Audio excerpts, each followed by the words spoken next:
Deuxième truc pour savoir dans quel ordre remplir tes orbitales.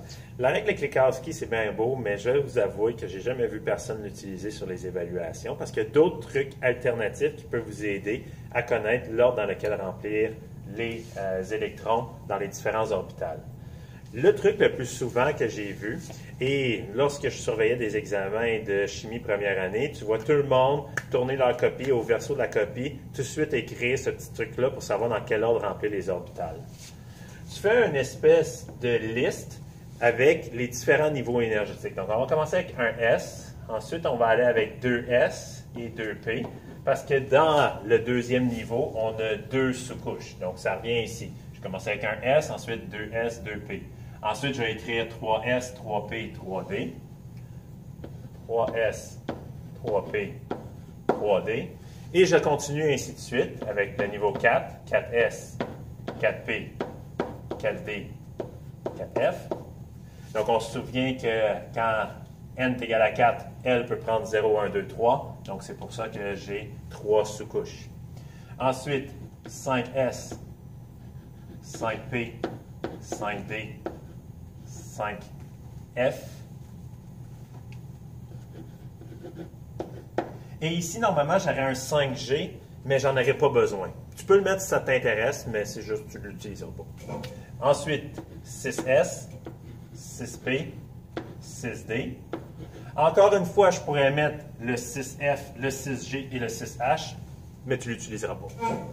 Ensuite, on va utiliser le 7S et le 7P. Donc, comment ça va t'aider à comprendre, à voir dans quel ordre remplir les orbitales? Voici comment ça va fonctionner. Tu vas passer des lignes diagonales au travers de ce schéma-là. Donc, si je passe une ligne diagonale ici, je vois que je remplis un S en premier. Ensuite, je passe une ligne diagonale ici, je remplis 2S. Donc, on voit qu'on a la même ordre qu'on avait ici. 1S, 2S. Ensuite, je continue. Je dois remplir 2P, 3S. Ensuite, je continue mes diagonales. 3P, 4S. Donc, vous voyez qu'on a exactement le même ordre ici. Après 2P, c'était 3S, 3P, 3D. 3S, 3P, 4S. 3S, 3P, 4S. Après 4S, on est rendu ici, on recommence une nouvelle diagonale. On va aller à 3D, 4P, 5S. Et là, je peux continuer comme ça ici. 4D, 5P, 6S. 4F, 5D, 6P, 7S. 5F, 6D, 7P.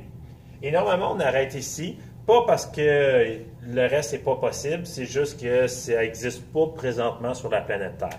L'atome le plus gros est de 118 protons, donc 118 électrons. Et quand tu remplis, tu as fini de remplir ton 7P, tu es rendu avec 118 électrons.